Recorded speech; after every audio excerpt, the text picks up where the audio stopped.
¿Qué aspectos ustedes destacan y qué primera, digamos, sensación comparten o surge de este informe de Ceres acerca del proyecto de ley de presupuesto? Sí, lo primero que hay que aclarar es que esto es un informe centrado en la parte fiscal del presupuesto, ¿no? Tengamos claro que el presupuesto es una ley ómnibus que tiene 713 artículos, que lamentablemente tiene muchas cosas que no son estrictamente presupuestales, ¿no? Es una costumbre ya del Uruguay, yo creo que no es sana del todo meter una bolsa enorme, tantos temas en 703 artículos que tiene una diversidad gigantesca que hay que analizar después uno por uno. Nosotros ahora en esta primera etapa nos concentramos en los números macro para el quinquenio que están atrás del presupuesto y que son fundamentales para ver hacia dónde puede ir la economía y las cuentas públicas del país. Así que esa salvedad es importante, porque el presupuesto tiene muchas cosas escondidas, digamos, que hay que rascar, analizar a fondo, y hay artículos que son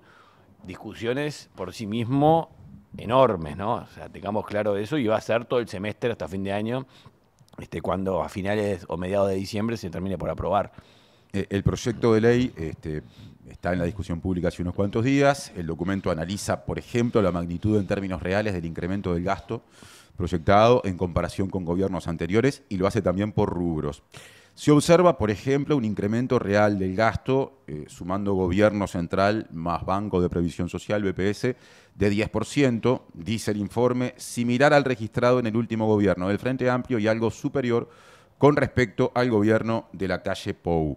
¿Qué opinión desde el análisis surge a partir de estos datos que yo recién repasé? Sí, nosotros lo que hicimos fue agarrar la exposición de motivos, donde se muestran las planillas con proyecciones que hace el gobierno, y tratar de reescribirlos sin nosotros agregarle ninguna información. Simplemente, esto que está presentado en nuestro informe está dentro del proyecto, ¿no? O sea, no hay ahí opinión, quiero decir, tampoco hay innovación, simplemente el aporte es ordenar los datos de una forma diferente, recalcular algunas variables de forma diferente para poder dar un mensaje más claro. Y el primer mensaje que sale de este análisis es que hay un 10% de crecimiento del gasto público total para el quinquenio que a mí me preocupa. ¿Por qué? Porque es lo firme, ¿no? O sea, es un compromiso. O sea, acá tenemos que tener claro que en el presupuesto hay una parte firme, que es lo que se compromete a aumentar el gasto en determinadas partidas, determinados rubros, determinadas prioridades y toda la estructura del Estado. ¿Esos son los 140 millones de dólares total, incrementales del 2026 no, es o va todo más allá? el gasto público que aumenta 10%, más allá de ese aumento que es marginal, ¿no? Ese aumento. Pero todo el gasto público aumenta 10% por encima de la inflación en el quinquenio. Eso está establecido en el proyecto de ley. Y cuando uno compara con periodos anteriores, que nos pareció interesante verlo, como decíamos, es muy parecido al aumento que hubo en los hechos en el segundo gobierno de Vázquez, y es el doble de lo que hubo en los hechos en el gobierno de la calle Pou, que preveía en el presupuesto un crecimiento del 2% y fue 5% el crecimiento del gasto público en términos reales.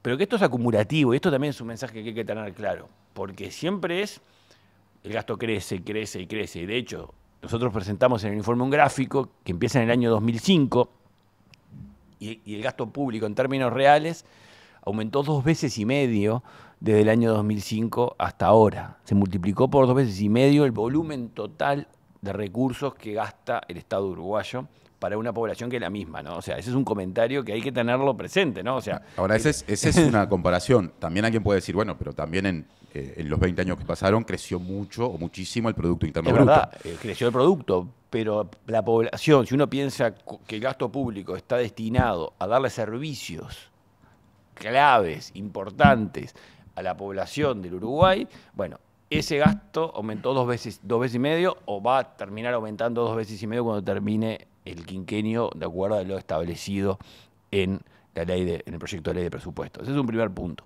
Me parece tenerlo claro, porque después aparecen los supuestos, pero la realidad es que este es el compromiso y es el piso también, tengámoslo claro, ¿no? Porque falta lo que en el Parlamento se puede agregar, y ahí vienen las instituciones o organismos dentro del artículo 220 de la Constitución, por ejemplo la Universidad de la República, que como se puede ver en el proyecto que se envió al Parlamento no tiene aumentos, ¿no? Según lo que el gobierno y la propia universidad, hablamos la semana pasada aquí con Héctor Cancela, el rector, dicen, lo que hay en el proyecto de ley de presupuesto es un aumento de 1,8%. Si se le sumaran los salarios, que dependen de aprobaciones sindicales, llegaría a 3%. Me quiero corregir porque no lo estoy diciendo bien. 3% no en términos de aumento, 3% de lo que pidió la Universidad de la República. Que pidió 50% de aumento o algo así en Claro. su momento. Lo que le quiero decir, este es el piso, es el 10% del piso. Vamos a ver en los próximos meses cómo termina cerrando, cuando se apruebe finalmente la ley de presupuesto, y ahí vamos a saber cuánto va a ser el crecimiento del gasto público en los próximos años.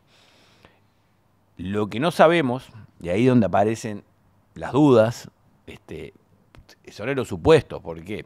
Porque para financiar ese gasto, el gobierno presenta una determinada estimación de la variable más importante que determina la recaudación fiscal. Dejemos de lado, y esto me parece importante decirlo, dejemos de lado los 3 nuevos impuestos que están en discusión y que se están llevando mucha energía, que son en su recaudación marginales, no son lo que no mueven la aguja de lo que el Estado va a recaudar en el quinquenio. Lo que va a mover la aguja, lo que realmente es el grueso, es lo que ya está, y eso depende de que la actividad económica crezca. O sea, la recaudación total del IVA, no la de Temu, la total del IVA, el IRPF, total, no las nuevas que potencialmente se pueda llegar a recaudar por los patrimonios en el exterior, o el IRAE. Los impuestos grandes que tiene el Uruguay, que son los que generan la recaudación, dependen de que la actividad crezca más. Por eso es tan importante el supuesto de crecimiento del PBI para cada año de los próximos 5 años. Se proyecta 2,4% promedio anual. Promedio anual a lo largo de todos estos años. Ahí nosotros encontramos, uno diría que es un poco lo que ha dicho el Ministerio de Economía, si uno se fija en las proyecciones que hacen los analistas privados y que se presenta al Banco Central en la encuesta de expectativas, no es muy distinto a esto. Ese es el argumento que se da, que es verdad. Ahora, nosotros hacemos otro análisis. Nosotros nos preguntamos, desde 1985 a la fecha, ¿no? 40 años, año cerrado 2024, 40 años. El crecimiento promedio de esos 40 años en realidad no vale mucho porque depende en gran medida si fueron años donde el contexto externo ayudó o jugó en contra. Porque en Uruguay, y esto lo tenemos muy estudiado, el viento, digamos, de afuera, que viene por el lado de las tasas de interés internacional, los precios de los alimentos, lo que pasa en Argentina, lo que pasa en Brasil, son muy importantes. De hecho, nuestros modelos de proyección te dan 2/3 que se resuelven afuera y 1/3 adentro cuando uno quiere proyectar el PIB para el año que viene. Entonces, si será relevante eso. ¿Y qué pasa con a esos nosotros vientos ahora? Nos da que en los últimos 40 años, en los años en que las condiciones externas eran neutras, o sea, que no había ni viento a favor ni viento en contra, el crecimiento es 1%. O sea, la velocidad crucero de la economía uruguaya, a remo, digamos, cuando hay que remar y ya no, las velas no sopla nada, Uruguay crece al 1. ¿Y ahora está soplando a favor o en contra? Ahora está neutro. Está neutro. Está neutro. Pese a todo lo que pasa a nivel arancelario, sí, tampoco decís en contra, decís neutro. No es que hay un viento en contra que nos está tirando para atrás, porque tampoco que estamos en una situación como estuvimos en el año 98, 99. Ahí sí que estaba en contra. 2000, 2001, y ni que hablar 2002. Ahí sí realmente había un viento en contra fuerte. Ahora estamos en una zona, no hay viento a favor, pero tampoco nos está arrasando. Por ejemplo, el año pasado tuvimos viento a favor de Argentina con los precios que se equipararon y se frenó toda la huida de consumo argentina. Eso fue un efecto positivo. Estos días, con la suba del dólar en Argentina, ¿qué es lo que ha generado en el sector turismo? Que yo he recibido varios llamados al respecto. ¿Qué va a pasar con la temporada? ¿Otra vez Argentina barato? Bueno, ese tipo de shocks que no manejamos nosotros afectan a la actividad económica. Brasil está baratísimo en relación a Uruguay. Uruguay le exporta muchísimo a Brasil. Entonces, ahí tenemos una situación. Entonces, ¿qué es lo que dice? Pero este es el punto más importante. Nosotros no estamos asumiendo qué va a pasar para los próximos 5 años con el contexto internacional. Es muy difícil asumirlo. Nos fijamos qué pone el presupuesto, porque dice cómo va a ser el valor del precio de los alimentos y de los commodities proyectados por el propio gobierno para los próximos 5 años. ¿Cuál va a ser el valor de la tasa de interés de Estados Unidos? Que es una variable tremendamente difícil de proyectar, que ahora en septiembre supuestamente va a empezar a bajar, está toda esta discusión de Trump con la Reserva Federal, o sea, hay todo un...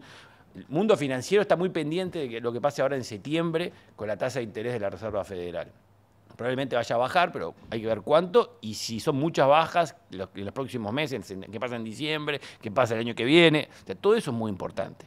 Entonces nosotros, en este caso, en este informe, no hicimos nuestras proyecciones, fuimos a ver lo que está puesto en el presupuesto. ¿Qué pone el presupuesto para los próximos 5 años? Un contexto externo neutro. O sea, eso está puesto. O sea, está escrito, lo puede ver cualquiera que lea la exposición de motivos. Nosotros los que decimos que cuando hay un contexto neutro, la historia reciente del Uruguay muestra que crece al 1%. Entonces nos parece raro, o por lo menos cuestionable, que con el propio contexto que el gobierno pone en el presupuesto, la economía pueda crecer más del doble, 2,4. ¿Y ¿no? cómo se explica que el gobierno cite, por ejemplo, proyecciones del Fondo Monetario Internacional que abonarían esa posibilidad de crecimiento al 2,4? Entonces yo le preguntaría al Fondo Monetario Internacional en qué está basando esas proyecciones. La misma pregunta se le haría al Fondo Monetario Internacional.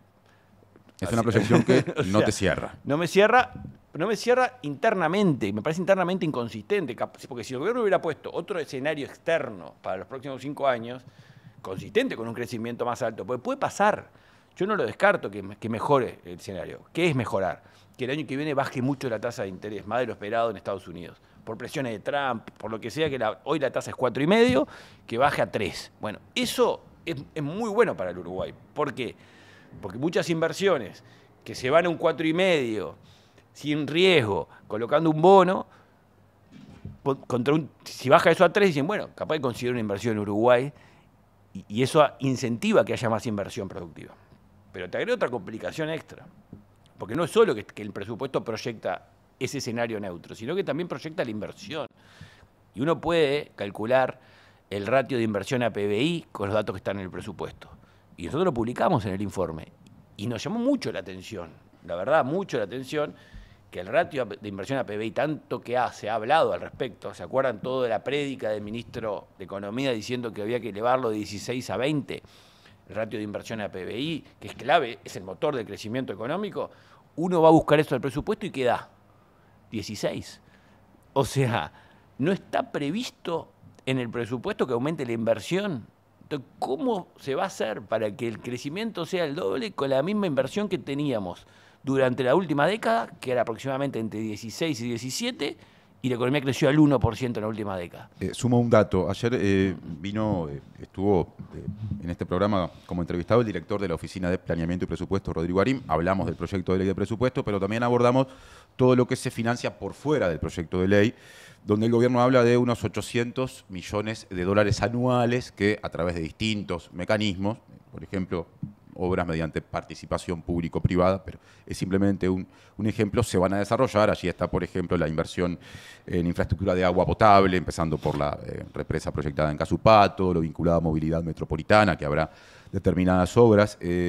Eso multiplicado por 5 da 4.000 millones de dólares en el quinquenio a través de esos mecanismos. ¿Te parece relevante para incentivar la inversión? Me parece relevante, pero me parece insuficiente, porque para subir de 16 a 20 el ratio se necesita eso todos los años.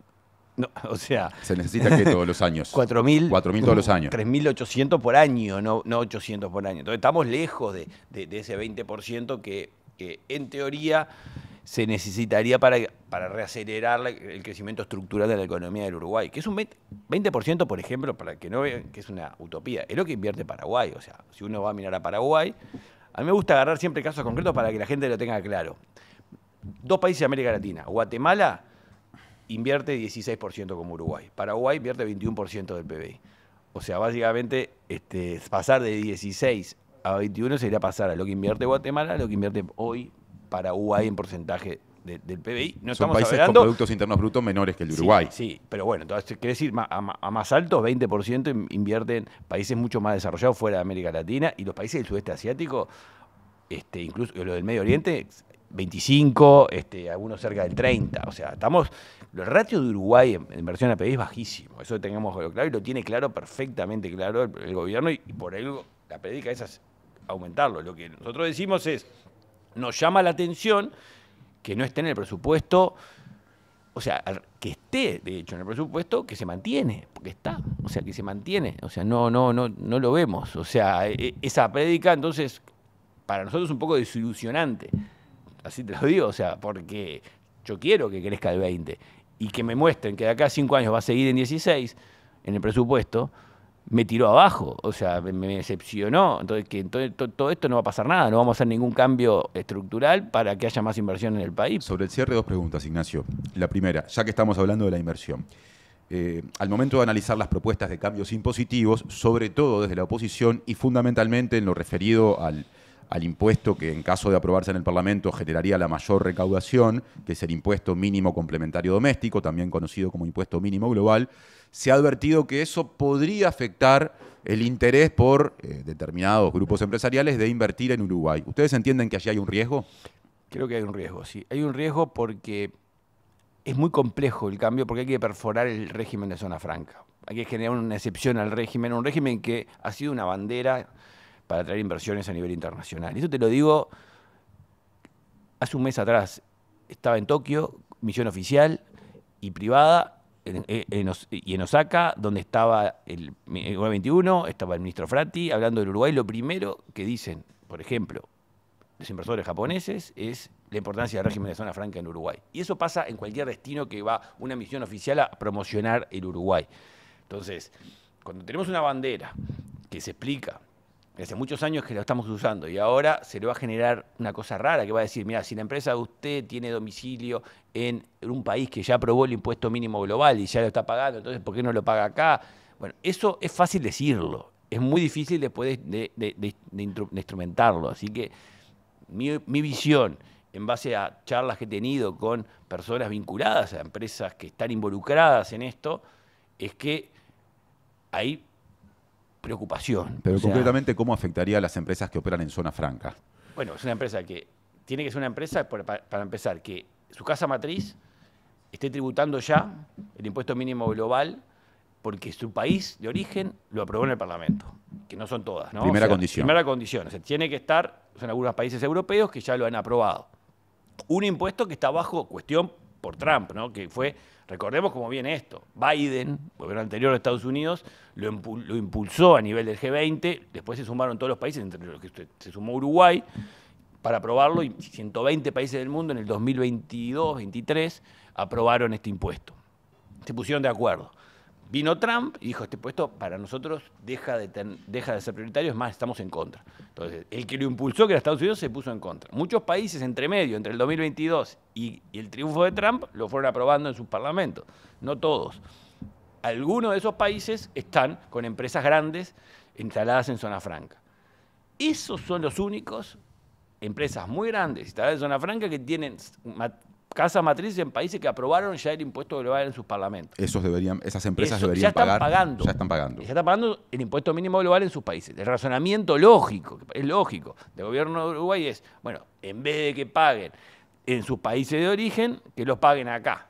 Y se dice que incluso se les generaría facilidades al momento de liquidar en términos administrativos. Hay que generarle muchas facilidades, porque todo ese cambio no es tan fácil, ¿no? Porque en el fondo también el país de origen le vas a sacar la comida de la boca, ¿no? O sea, porque que el fisco del país de origen de estas empresas que son grandes para sus propios países, van a decir, pero pará, ¿tú me van a dejar de tributar acá? También va a haber una competencia y todo eso genera ruido. Ahora, una interrupción.